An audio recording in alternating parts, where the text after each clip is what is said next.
최대한 컨디션을 좀 회복할 정도의 기간은 줘야 되지 않습니까?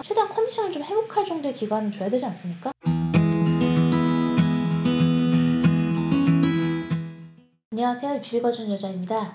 오늘은 성신여자대학교에 대해서 집중해서 볼 텐데요. 성신여자대학교는 수정 캠퍼스, 운정길이 그린 캠퍼스 이렇게 두 개로 나눠지는데, 그래서 본인이 지원하는 그 학과가 어느 캠퍼스에 속하는지 꼭 확인을 해보시기 바랍니다. 제가 많이 보냈던 학교생활 우수자 전형 319명, 그 다음에 이번에 신설된 자기주도 인재가 263명을 선발해요. 그래서 학종 전형을 두 개를 운영하는 것이죠. 이렇게 살펴볼 예정입니다. 그래서 성신여자대학교는 이제 국내 3대 여대를 꼽으라고 하면 이화여대, 수명여대, 성신여대 이렇게 꼽을 정도로 좋은 학교입니다. 좋은 학교고, 특별히 여대에 대해서 요새 많이 말이 많죠. 왜 남대는 없는데 여대는 있냐, 여차별이다, 여대를 빨리 폐지해야 된다, 이런 얘기들이 있는데요. 저는 그런 쪽에는 크게 저의 생각을 묻는다면 별 생각이 없습니다. 왜냐면 여대로 오랫동안 유지를 해온 거잖아요. 근데 굳이 어떤 남성과 여성의 차별을 위해서 여대를 폐지해야 된다라는 주장에는 그렇게 근거가 있는지, 또 실제로 그것이 실현될 것인지에 대해서는 저는 크게 의문이 있어서요. 여대는 여대로서의 매력이 있다고 생각합니다. 여학생들이 뭔가 집중해서 공부할 수 있는 그런 구조라고 생각이 들고요. 글쎄요, 남대에 대해서 수요가 있다면 당연히 남대가 만들어졌겠죠. 근데 남대에 대한 수요가 있나요? 남학생들은 남대에 가고 싶나요? 여대를 가고 싶어하는 여학생들은 간혹 있지만 그건 수요가 있다는 걸 의미하고요. 남대를 가고 싶어하는 남학생들은 제가 여태까지 단 한 번도 본 적이 없습니다. 그건 정말 수요와 공급의 원리라고 생각하거든요. 그래서 사회의 모든 것을 평등의 원리로 접근하기보다는 경제의 원리로 접근하는 게 맞다고 저는 생각을 합니다. 네, 목차 살펴볼까요? 지금 벌써 구독자 수가 500이 넘었고, 그래서 제가 좀 이벤트를 해보려고 합니다. 구독자 이벤트를. 현재 예상하고 있는 구독자 이벤트는 다음과 같습니다. 현재 500명을 넘겼는데요. 1000명이 되면 1000명이 본인이 이제 1000번째 사람이다 라는 거를 보여주는 스크린샷을 찍어서, 스크린샷은 그냥 핸드폰으로 이렇게 찍어도 되겠죠. 내가 원래 이게 999명이 있었는데 내가 1000번째를 했다, 이런 경우라면 제가 그분이 이제 저희 회사로 이메일로 알려주시거나, 아니면 저희 회사 카카오톡 플러스 친구 있어요. 더이슈플렉스 검색하시면 나온다고 그랬죠. 그래서 회사 풀친으로 연락을 주시면 저희가 소정한 선물을 드리도록 하겠습니다. 그래서 1000번째 구독자 기준이에요. 좋아요 기준 아니고. 선물은 소소해요. 그냥 모바일로 문화상품권 이렇게 쏘도록 할게요. 학생부 종합전형 안내에서 지금 학교생활 우수자 전형, 자기주도 인재 전형 이렇게 살펴볼 거고요. 교과 전형의 경우도 교과 수사 전형 위주로 살펴보면서 농어촌이나 특성화고교 출신자 전형 등이 어떻게 운영될 것 같은지에 대한 저의 예상치를 좀 알려드리면 좋을 것 같아요. 일단 몇 명 정도의 감원이 있었네요. 그다음에 자기주도 인재라는 것이 신설됩니다. 네, 여기 보면 통합이 나오죠. 그리고 교과 전형의 경우에 교과 수사 전형 위주로 검토를 할 거고요. 근데 제가 누누이 반대하고 있는 게 뭐냐면, 특성화고교 출신자나 특히나 이제 특성화고졸 재직자의 경우, 저는 요 고졸 재직자는 반드시 종합전형으로 선발해야 되지 않나 생각하고 있어요. 왜냐면 교과전을 선발하게 되면 아무래도 전공적 합성이라든가 이런 걸 좀 더 봐서 그 학생을 선발하겠다는 그 취지에 좀 위반한 게 아닌가, 이게 좀 고민이 됩니다. 그래서 학교마다 한 반반인 것 같아요. 네, 그 학교가 원하는 스타일의 차이라고 보시면 되겠습니다. 일단 논술 우수자 있고요. 그대로 실기도 그대로 존재하고요. 대부분은 자율고는 교과 우수자를 아예 못쓰게 막아버린 경우도 많이 있어요. 이제 그걸 막을지 말지는 그 대학의 입학처의 의도에 따라 달라진다라고 기억해 주시면 되겠고요. 다행히도 논술 우수자나 실기 전형의 경우에는 학교를 가리지 않고 다 지원이 가능합니다.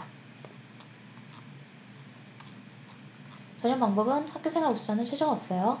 자기주도 인재도 역시 학종으로서 최저가 없고요. 고른기 전형도 학종이고 최저가 없습니다. 학생부 교과 전형의 경우 교과 우수자 전형만 최저를 적용하고요.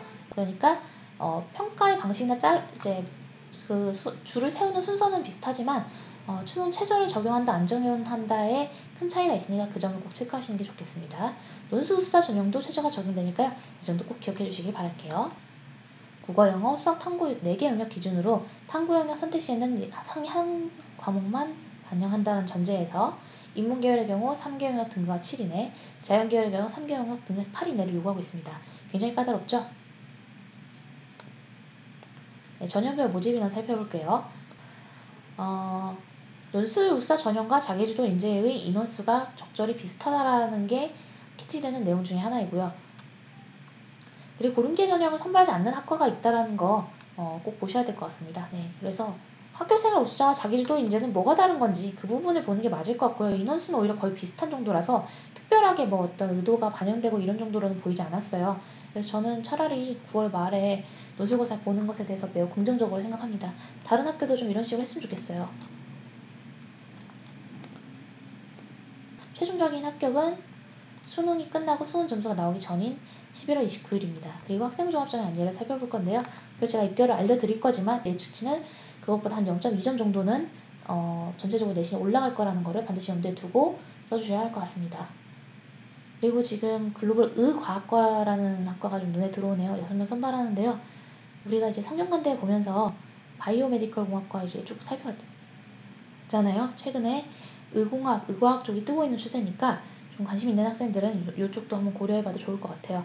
애초에 이제 글로벌 의과학과 쓰는 경우에는 성균관대랑은 좀 다르게 이제 성신여대의 경우는 바이오 생명공학과는 이렇게 나눠질 만한 학과들이 있어서 경쟁률이 아주 높지는 않을 걸로 예상이 됩니다. 인재상은 교내 학업 및 다양한 활동을 통해서 균형 있는 학교 생활을 충실히 수행한 인재가 이것저것 잘하고 좀 무난한 학생들을 요구한다라고 저는 느꼈어요. 면접 가서 애들 보면 좀 인성적으로 무난한 학생들을 많이 선발하는 걸 봤고요. 실제로 지금 서류 60에 면접 40이 반영되는 걸로 보이는데요. 1단계 서류평가는 인성 20에 전공적합성 20, 학업 역량 40을 보는데 좀 독특한 것은 학업 역량 40을 본다고 밝혔지만 실제 입결을 살펴봤을 때는 학교생활 우수자의 그 기존 어떤 합격자 등록자 평균은 인문계열이 내신 3.04, 자연계열이 내신 3.11 이렇게 나왔단 말이죠. 우리 전형 일정을 한번 더 보고 올까요? 자기주도 인재 전형이랑 어떤 차이가 있는지를 보려면 면접일이 아마 다르다 이렇게 정리되는 거 말고는 지금으로서는 없을 것 같아요. 일단 확실한 건 이 자기주도 인재의 경우 자기주도 인재 전형의 경우 지원 자격이 2018년 2월 1일 졸업자니까 3수생까지만 쓸 수 있고 학교생활 기록부가 없는 경우에는 지원이 할 수 없다라고 나와요. 그리고 뭐 평가의 방식은 아예 앞에와 동일합니다. 학교생활 우수자든 자기주도 인재든 원서 접수를 하고 서류 제출의 시간이 6일이나 있어요. 좀 독특하죠. 원서 접수의 마감일은 9월 10일이지만 자소서의 입력은 9월 16일에 할 수 있기 때문에 이런 경우에는 좀 학과를 좀 폭넓게 보고 경쟁이 유리한 쪽으로 넣는데 좀 집중하시라고 계속 말씀을 드렸죠. 이 면접이 지금 보시면 이게 수능 후 면접이나 수능 전 면접이냐 딱 이걸 것 같거든요. 그러니까 학교생활 우수자 전형의 경우 수능 전에 그러니까 11월 2일과 11월 3일에 면접을 보게 한다는 거죠. 근데 수능이 11월 14일이잖아요. 그러면 이건 열흘 정도밖에 차이가 안 나는 건데 이건 좀 별로라고 생각해요. 그러니까 차라리 자기주도 인재처럼 근데 이것도 날짜 진짜 별로네요. 그러니까 수능 보자마자 면접을 보라는 거니까 이것도 사교육 없애겠다고 지금 면접을 수능 보자마자 보라는 건데 최대한 컨디션을 좀 회복할 정도의 기간은 줘야 되지 않습니까? 문제가 큰 것 같습니다. 저는 이 전형에 와서 면접 보는 게 굉장히 부담일 거라고 생각해요. 수능을 좀 포기한 학생들일 거라는 거죠. 너무 학생들을 배려하지 않았어요. 논술고사의 경우는요. 1교시, 2교시, 3교시까지 있어요. 세상에. 이것도 제가 날짜는 이 정도가 차라리 낫습니다라고 말씀드렸는데 보통 우리가 논술 시험 같은 경우가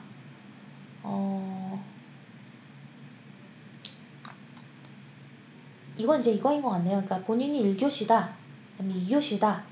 이건 이제 학교에서 이제 배정을 해줄 거라는 거죠. 그래도 고사 시간은 100분이고, 근데 이제 하루에 이게 텀을 3개까지 나누는 건 좀 흔하지 않은 접근이다. 보통 오전, 오후 이렇게 나누죠. 이제 여기 성신여대는 좀 학교가 좀 작아서 이렇게 한 게 아닌가 싶기도 하고요. 인문 계열의 경우는 4개에서 5개의 지문 또는 자료를 제시하는 통합교과형이고요. 자연 계열의 경우에는 제시된 문제에 대한 답안과 그 풀이 과정을 요구하는 수리 논술입니다. 제가 좀 풀어봤는데 그렇게 많이 어렵진 않았어요. 일단 여러분들이 걱정하시지 않아도 되는 게 성신여대의 논술고사 수준은 수능보다 약간 쉬운 수준입니다. 네, 그래서 이렇게 전체적으로 이제 학과를 살펴봤는데요. 면접에 대해서는 제가 날짜가 너무 구리다라고 말씀을 드렸습니다. 날짜가 너무 학생들이 힘든 날짜예요.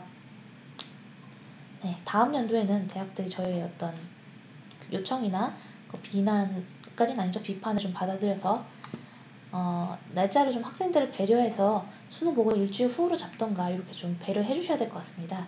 입시를 안 해본 사람들이 면접평가 일정을 짠 것 같다는 느낌을 좀 받아요. 네, 저는 성신여대에 대해서 되게 좋게 생각하고요. 예전에 저희 회사에서 이제 이런 서류 정리나 통계 분석 알바를 도와주신 분 중에서 성신여대 출신자들이 좀 많았어요. 그래서 그분들이 굉장히 사회에서 인기가 있고 취업도 잘 되고 이런 것도 알고 있죠. 그럼 다음 동영상은 최근 2개년간의 경쟁률을 제가 분석해드리고 그 다음에 합격자 성적을 토대로 올해는 어떻게 입시가 진행될 것 같은지에 대한 저희 판단을 한번 얘기해 보도록 할게요. 그러면 다음 시간에 만나요. 안녕.